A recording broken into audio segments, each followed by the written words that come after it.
Assalomu alaykum aziz gulsevarlar. Bugun men o'zimga hovlimga ekkan iris oldim. Bu gollandskiy gulchalari rosa katta, ham qarang nimalari, gullarning ranglari har xil. Ko'rinayotgan bo'lsa, rosa chiroyli sort. Bu lekin bir xil. Shunday qilib ochilganlari ham bor, ochilmaganlari ham bor.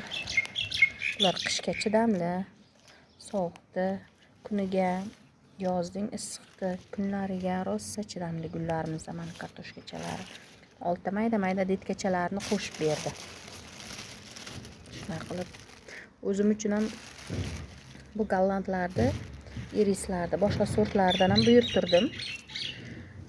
Qizil, siyoh rang, keyin pushtisidan, sarig'idan, qorot qizillaridan, har xil ranglardan buyurtirdim. Bu irislar rosa beyor, har yili o'zidan tagidan chiqib, ko'payib chiqaveradi.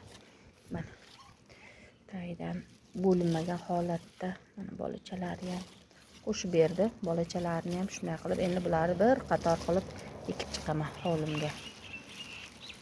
Eng beozor sortda. Shuni yaxshi ko'raman.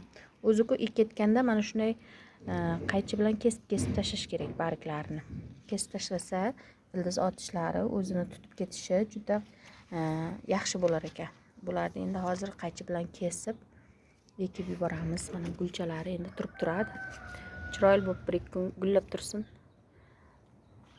Hozir buni ham qaychi bir olib kelay, kesishni ham ko'rsataman, qaytib ekishdi. Mana qaychimni olib keldim. Bularni mana bo'y bastiga qaraymiz. Mana shu qalinlashgan joyigacha kesamiz. Mana bu uch qismini kesib tashlaymiz. Shundagina bir chiroyli bo'lib, bismillahirrohmanirrohim, o'zini yaxshi o'nglab ketadi yerga ekkaningizda. Tomirlari, ildizlari otishi tezlashadi.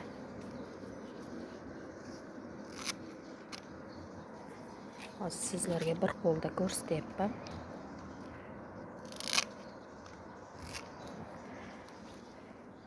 Mana shunday qilib kesamiz. Bunisini ham kessak.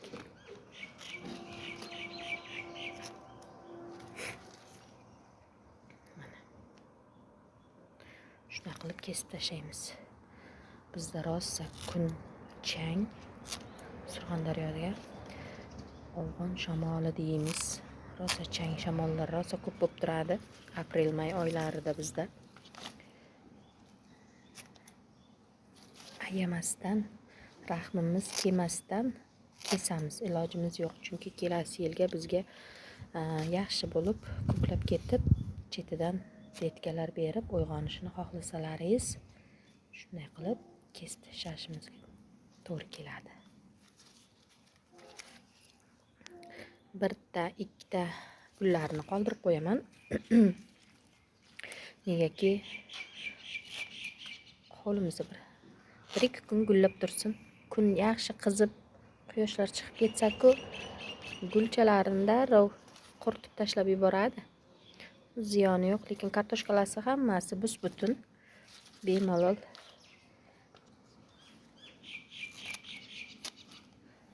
ekaversak bo'ladi. Shunday qilib piramida shaklda kesib olamiz. Tomirchalari ko'pginasini shunday qilib kesib olay, yana sizlarga ko'rsataman. Mana bularni hammasini kesib oldim. Uchidagi gulchalari qoldi. Mana shunday shaklda. O'zlarini zo'r bo'lib o'nglab ketishi uchun yordam beramizda biz.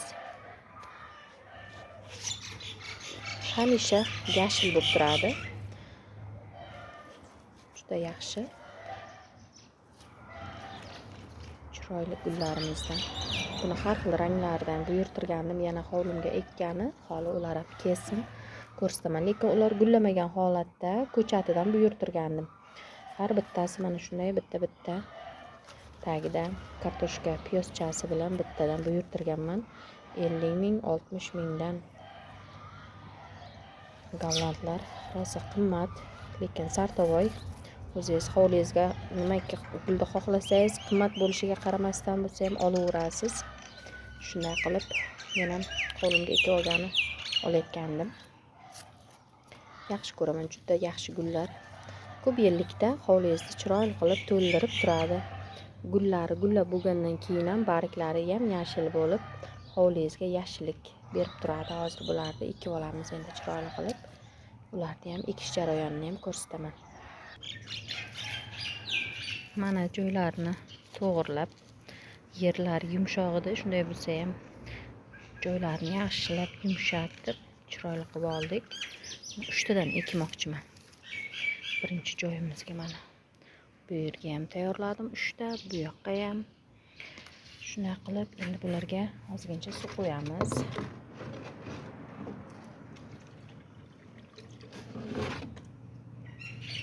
Ozgincha suv qo'yib tagini namlab olamiz. Yerim-ku yaxshigina nam, kechaginda namlab hamma gullarimga suv quyib chiqqandim. Bir hafta 10 kun rosa bizda kun issiq bo'ldi Surxondaryoda. Endi ekib olamiz. Bismillahirrohmanirrohim. Hamma ildizlarini chiroyli qilib yopib, tikka qilib ekib olamiz. Mana shunday o'zi ham chiroyli qilib kesilgan, chiroyli bo'lib turibdi. Shunday qilib kartoshka piyozchasi deymizmi, shuni ko'mib yuboramiz. O'zini tik ushlab turadi, rosa qattiq gul. Chiroyli qilib ekib qo'yamiz. Bosib irislar beor, rosa tez ko'klab ketadi. Bu yerda barbarismi, shamshod gulimizdan bor barbaris debman. Mana bu yerga ham yana ekamiz. Bu ham 3 talik go'st. Sizlarga bir ekishni ko'rsatib yuboray. Minutimiz ham rosa ko'payib ketdi. Hozir suv olsam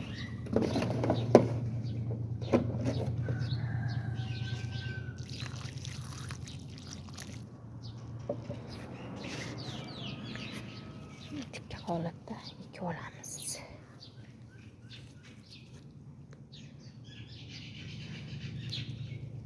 Ildizlarni tagiga solib yuborsak yaxshi bo'ladi.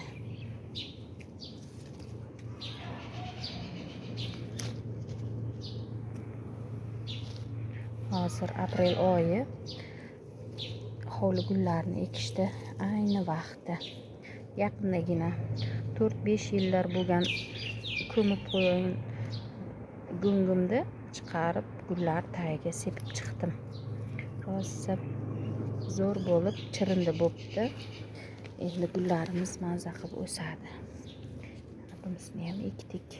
Bu yerda esa nima bor? Aytamiz-ku, nomi ham esimdan chiqdi. Shu gulda mana tuvagi bilan ekib qo'yibman.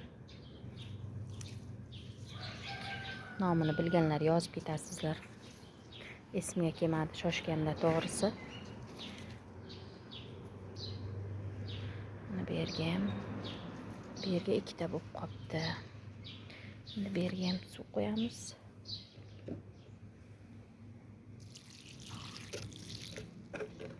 Bunisini ham ekib olamiz.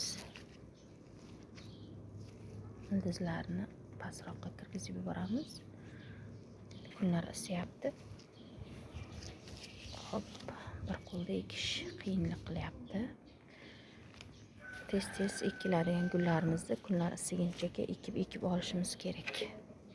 Mana yerimiz juda yaxshi. Go'nglar yaxshi aralashgan. Biogo'miz qo'lbola qilib o'zim tayyorlagandim 4 yillar oldin. Qishloq sharoitda turganimizdan keyin chirindilar chiqadi. Bularda shunday qilib agorodlarga ko'mib qo'yaversak, rosa chiroyli bo'lib o'sadi. Mana bu yerda ham bor. Endi bu onalik ko'chat kattalarini hozir yo gullarni olib tashlayman yoki shunday ekib yuboraman. Shunday qilib gullarimizni ekib olamiz. Sizlarga mana qisqacha rolik qilay dedim. Mana foydali bo'lgan bo'lsa xursand bo'laman. Oxirgacha eksam minutimiz rosa ko'payib ketar ekan vaqtimiz. Shunday qilib gullarimizni, irislarni kesib ekib olamiz. Xohlasak mana shu gulchalarni ham kesib tashlasak bo'ladi. Men endi hozir ko'zim qiymayapti to'g'risi. Bargini kesishga kesdim-ku, lekin bu yog'i gulchalari qoldi. Mana foydali bo'lgan bo'lsa xursand bo'laman. Sog' bo'lingizlar, salomat bo'lingizlar.